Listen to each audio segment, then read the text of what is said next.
The year 2026 has arrived, but the world's relentless pace doesn't slow down just because a calendar page is turned. Right now, look inward.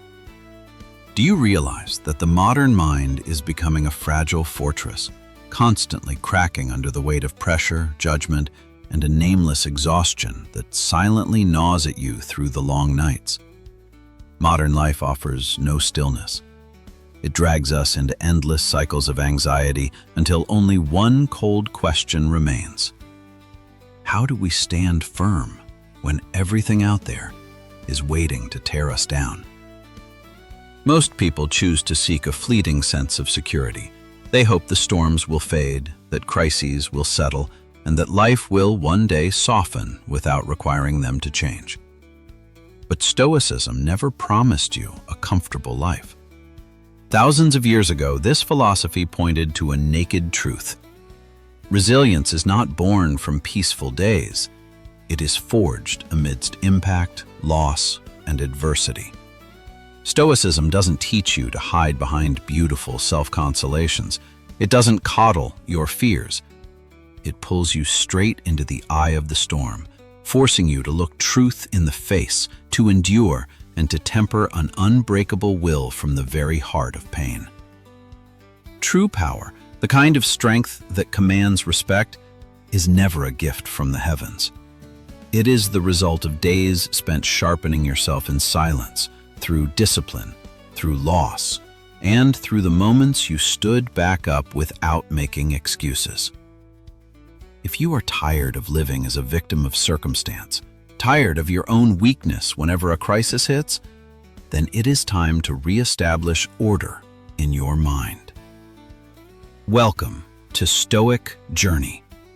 Before we step through this door together to strip away all illusions and build a mind of steel for 2026, please subscribe to the channel, like this video, share it, and leave a comment below. Every interaction is more than just support for the channel. It is a silent commitment that you will no longer settle for a mediocre life. Now, relax your shoulders, take a breath, and let the space around you fall into silence. Because the first thing we are going to do is shatter the mask of safety you've clung to for far too long. And when that mask falls, you will be forced to face an uncomfortable truth. It is the invisible barriers within you that are silently robbing you of your power every single day. Part 1. Shifting your mindset on challenges. Stepping past that mask of fragile security, the first thing we must confront is an illusion deeply embedded in the human mind. The illusion of a smooth life. Be honest with yourself. How long have you secretly hoped that the storms would bypass you, that setbacks were just temporary bad luck, and that one day everything would simply become easier? But life has never worked that way. The greatest human error is believing that the strong face fewer challenges than the weak, when the truth is exactly the opposite. Challenges are the very forge that creates the strong. The most resilient individuals are not born in comfort. They are shaped through impact, loss, pressure, and the moments they are pushed to their absolute limits. The human mind is no different from a muscle. If you constantly retreat into your comfort zone, avoid pressure, fear conflict, and find every way to escape difficulty, it will inevitably wither. Then, the moment an unexpected crisis hits, you'll realize you aren't as calm as you imagined. Reason begins to waver, emotions seize control, and fear amplifies everything until it feels suffocating. The problem isn't that life is too cruel, it's that your inner strength was never properly trained. Think of someone who has lived for a long time in a state of avoidance. He is intelligent and capable, but whenever faced with a great responsibility, his first instinct is to pull back.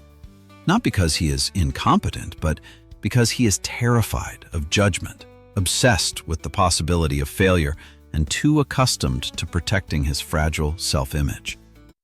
Until one day, he is forced to take on a complex task with no way out. Initially, the pressure is paralyzing, but the turning point comes when he stops viewing the challenge as proof of helplessness and starts seeing it as a mental exercise. He no longer demands perfection from the start. He focuses only on what is within his control, handling it step by step, patiently holding his ground instead of running away in a panic. After months of this, what changes isn't just the result of his work, it's the man himself. Pressure no longer makes him shrink, it begins to make him ironclad. This is the core spirit of Stoicism. The obstacle is not always what stops you. Often it is the very path that forces you to grow. Marcus Aurelius once wrote with piercing insight, "The impediment to action advances action. What stands in the way becomes the way." When you truly grasp this, the way you view challenges shifts. You stop asking, "Why is this happening to me?" and start asking, "Where is this forcing me to become stronger?" That single shift is enough to transform a person's entire character.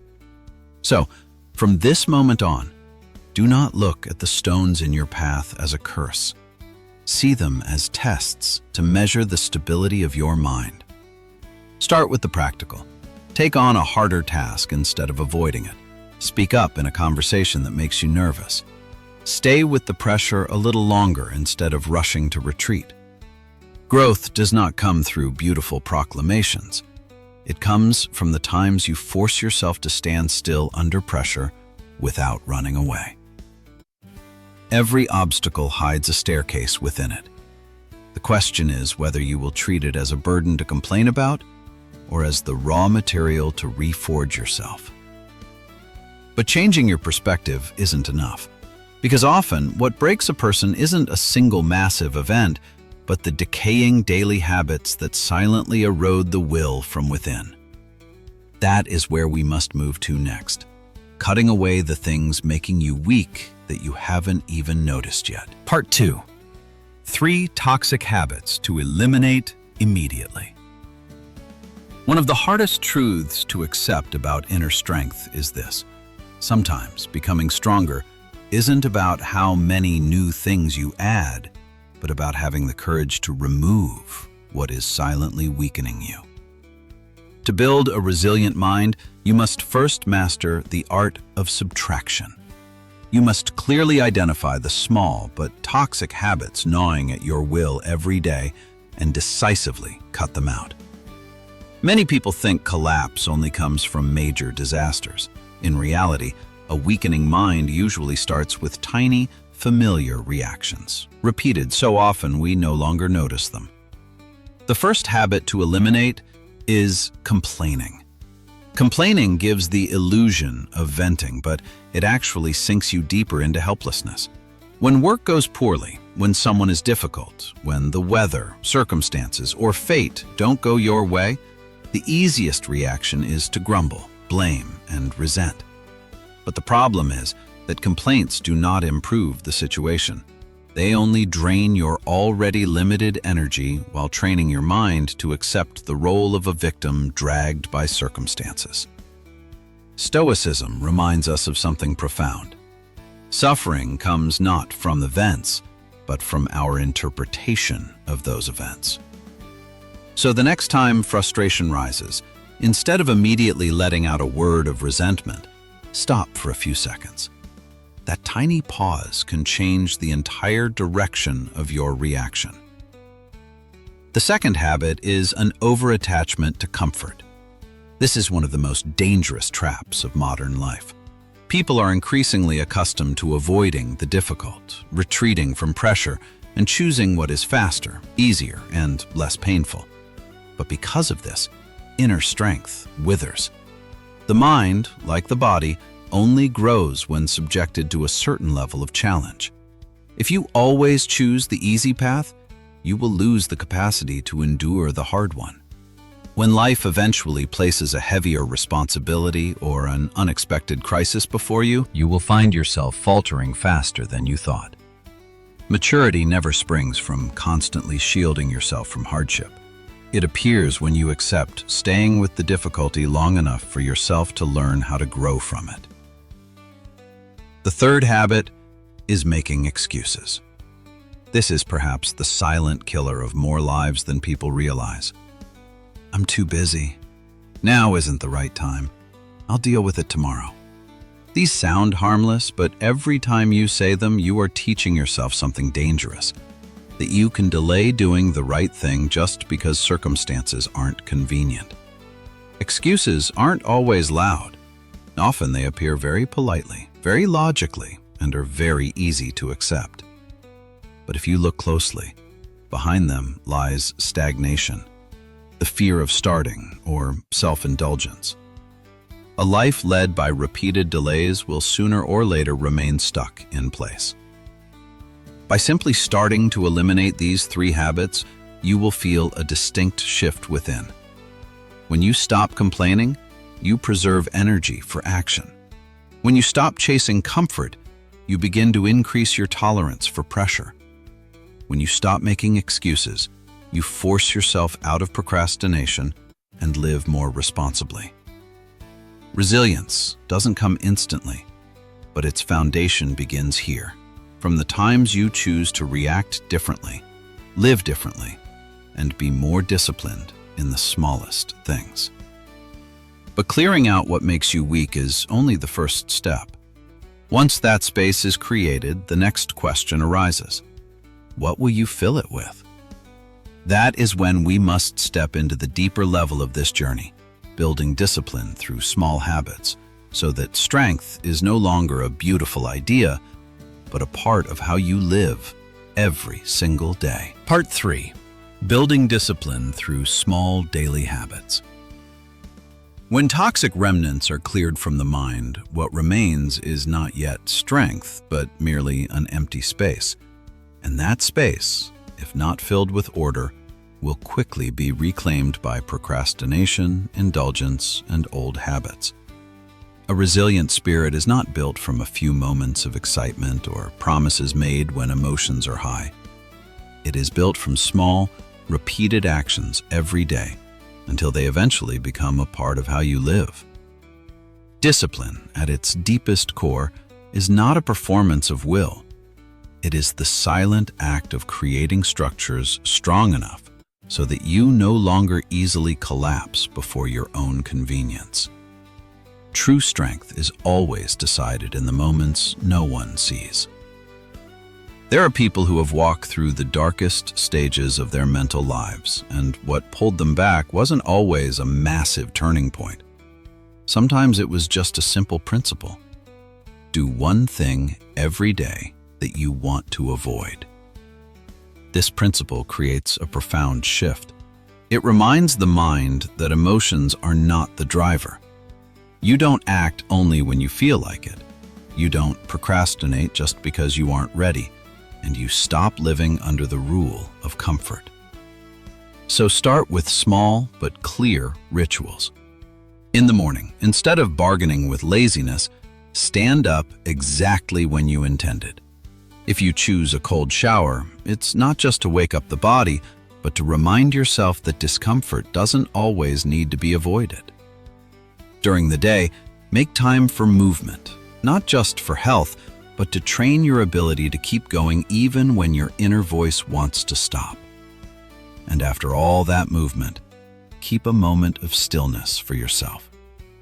Just a few minutes of sitting quietly, observing your thoughts, and watching the turbulence pass without reacting is a profound form of mental training. Discipline is not just in self-care habits. It is in how you face the things you avoid every day. It might be saying a necessary no instead of people-pleasing. It might be starting a difficult conversation you've delayed for too long.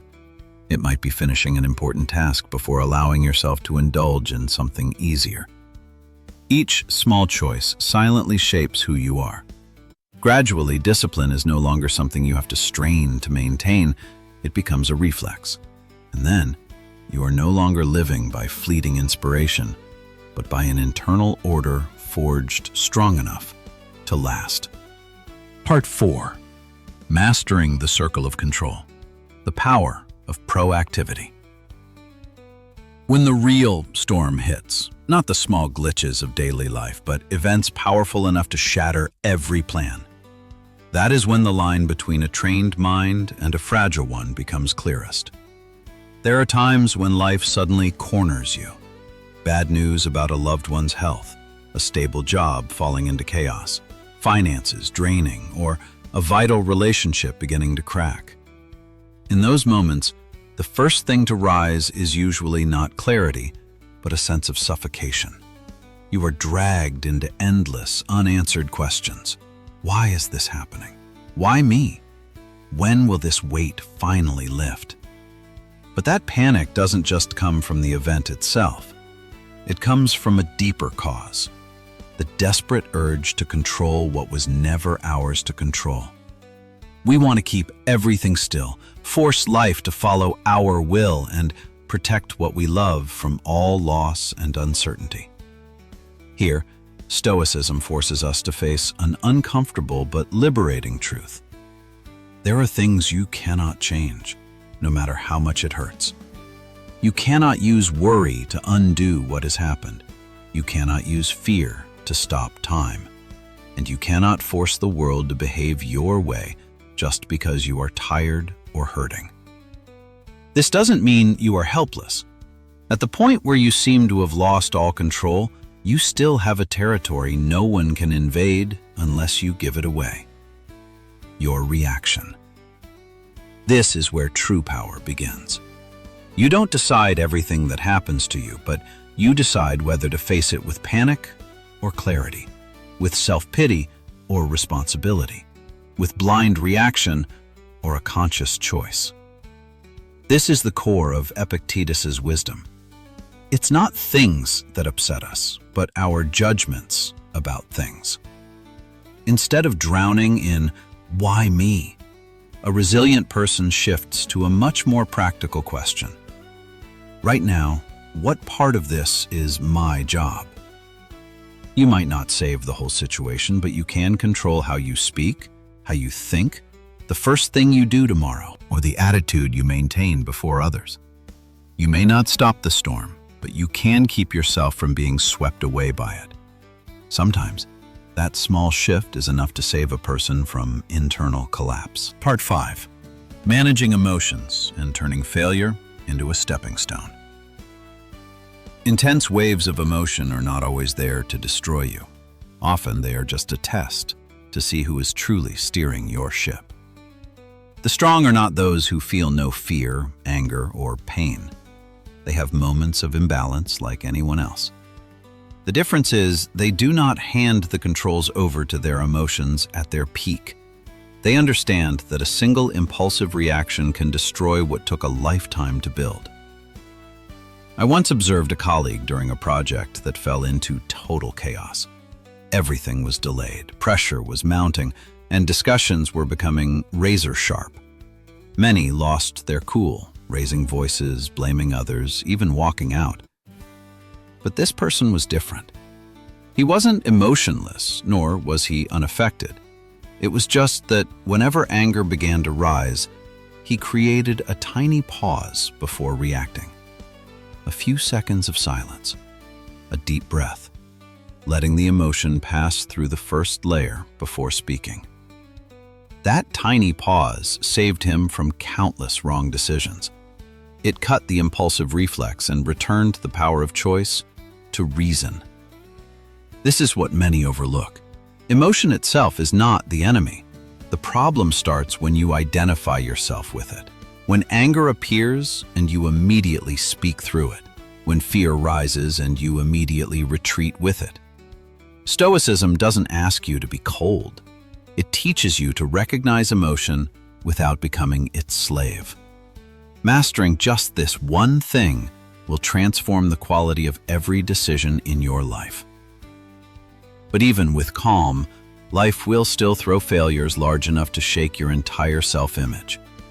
I witnessed a relative pour all his savings and hope into a business in his mid-30s. Less than 2 years later, it collapsed completely. Money gone, trust gone, confidence gone. The most painful part wasn't the material loss, but the feeling that he had judged wrong, chosen wrong, and now had to live with the consequences he created. For a long time, he didn't want to talk about it, not because he forgot, but because he was too ashamed to look at it. The turning point only came when he stopped hiding. He sat down and looked at that failure honestly, without decoration or self-pity. He admitted he was too rushed, chose the wrong partners, misjudged the market, and was overconfident. It hurt, but that honesty began to set him free. Because when a failure is clearly seen, it stops being a vague shadow weighing on the mind. It becomes data, a lesson, something that can be used to rebuild more wisely. Failure doesn't have to be the end. Often it is a forced stop, powerful enough to make you look at things you refused to see when things were easy. What matters isn't whether you fell, but what you choose to do after. Will you continue to blame, resent, and cover up? Or will you have the courage to dissect your own mistakes? A practical way is to write it down. Define where you went wrong, what signals you ignored, and what needs to change next time. When named clearly, mistakes lose their power to destroy. And when you dare to learn from them, failure is no longer just a loss. It becomes the raw material for restructuring yourself. Part 6. Systematizing inner strength, turning philosophy into a lifestyle. The truth is, no matter how profound a philosophy or how right a principle, it remains a mere idea unless you weave it into the fabric of your daily life. Inner strength never appears as a miracle the moment life pushes you to the edge. It is prepared in advance, long before the crisis hits. It is formed through how you live every day, through tiny, consistent acts that often feel anything but heroic. People often admire the moment someone stands firm in a storm, but they forget that behind that moment is a life system forged long ago in silence. This is why you cannot allow your mental life to run on emotion. You cannot lead a principled life only on days you feel motivated, then abandon it on days you are exhausted. If you want to become resilient, you must turn doing what is right into doing what is consistent. You must create structures clear enough so that even when your spirit is low, you still have a framework to carry you forward. Discipline, at its deepest level, isn't about short-term self-torture. It is the ability to reorganize your life so that doing good no longer depends on fleeting interest. I once knew someone who wanted to write a book to change his career path. Initially, he dove in with intense passion. There were nights he wrote for hours, feeling as if he were in a rare state of flow. But then work piled up. His body grew tired, the excitement faded, and his writing rhythm collapsed. The problem wasn't a lack of talent. The problem was that he placed too much faith in inspiration. Everything changed only when he abandoned the idea that he had to wait for an ideal state to start. He made a tiny commitment. Every morning, whether he wanted to or not, he had to write exactly 100 words. Just 100. Not necessarily good, not necessarily many, just finished. That small rule pulled him out of procrastination and, bit by bit, returned him to the momentum of a true writer. This is how philosophy becomes life, not through grand proclamations, but through commitments small enough that you can no longer make excuses. It could be walking for 15 minutes, no matter how bad your mood is. It could be a few minutes of stillness before starting work. It could be finishing one vital task before allowing yourself to touch distractions. What matters isn't how grand the action appears, but whether it is repeated long enough to become a part of who you are.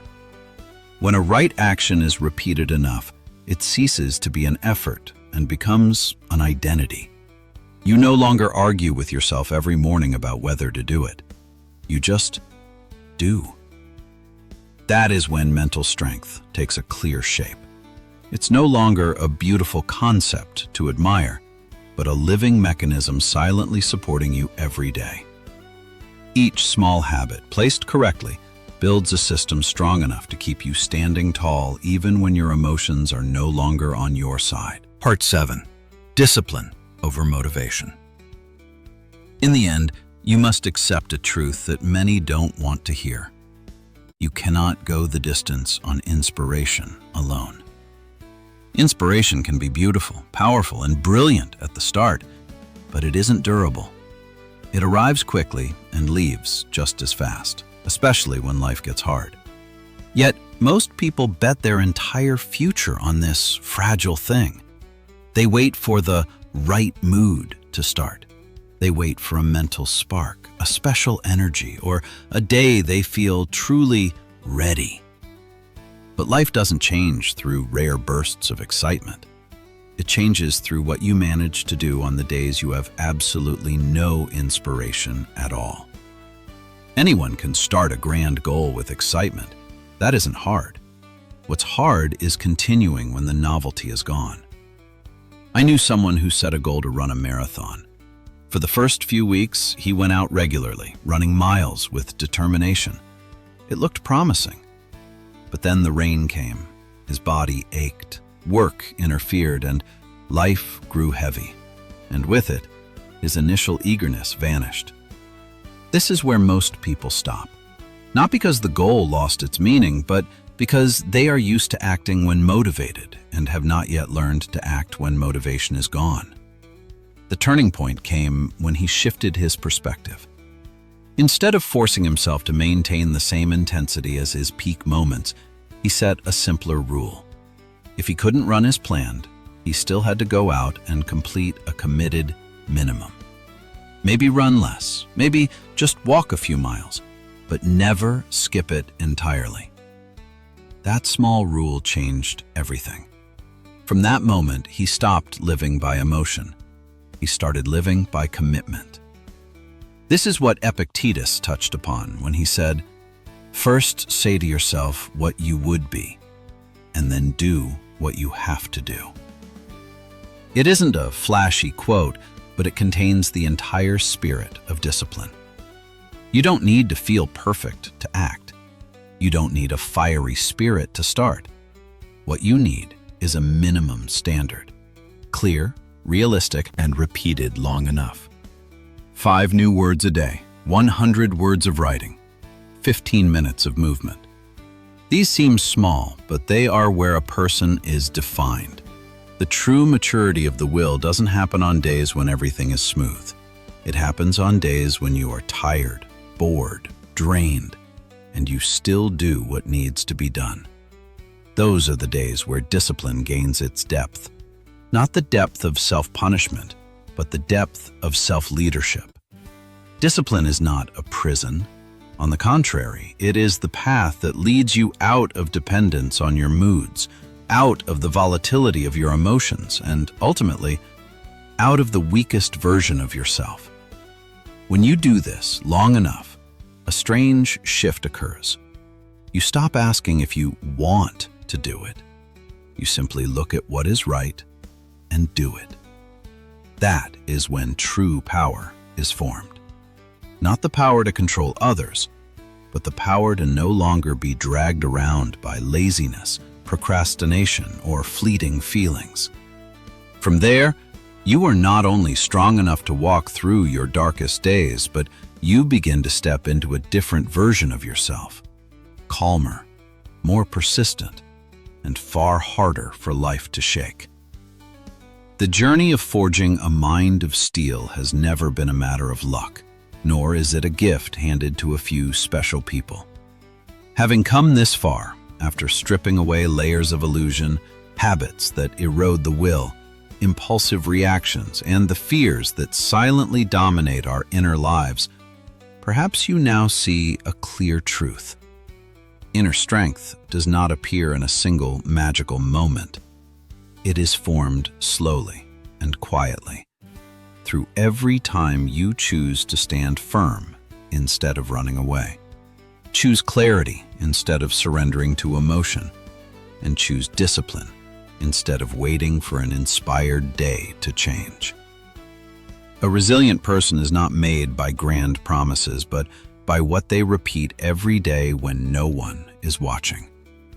From how you face challenges and cut away what weakens you, to how you maintain control amidst chaos. Stand up after failure and keep walking even when the spark is gone. All of these are silently shaping who you are. True strength is not loud. It doesn't need to be displayed. It lives in your composure, in your ability to lead yourself, and in a character that is no longer easily swayed by circumstances. So do not continue to wait for a perfect moment. Life will not give you a warning before the storm hits. There will be no day when everything suddenly becomes easy so you can finally begin to train yourself. The only moment you truly have is now, right in this moment, when the noise fades and you are forced to face yourself. The most important question is no longer what life will throw at you, but who you decide to become when it happens. You can continue to live as someone dragged along by circumstances, always waiting for a good mood before acting. Or you can start today with the smallest of things to build an inner strength solid enough to last. A strength that won't help you avoid every storm, but will keep you from collapsing easily before them. If today's journey resonated with you, please like the video, subscribe to Stoic Journey, and share it with someone who also needs to learn how to stand firm in this life. And in the comments below, leave a short sentence as a commitment to yourself. From today, what is the first thing you will train? Do not stop at being inspired. Keep practicing, keep sharpening yourself, because the battle to master the mind never ends after one video. But from this moment, if you truly begin, at least one thing has changed. You will no longer face life as the weakest version of yourself.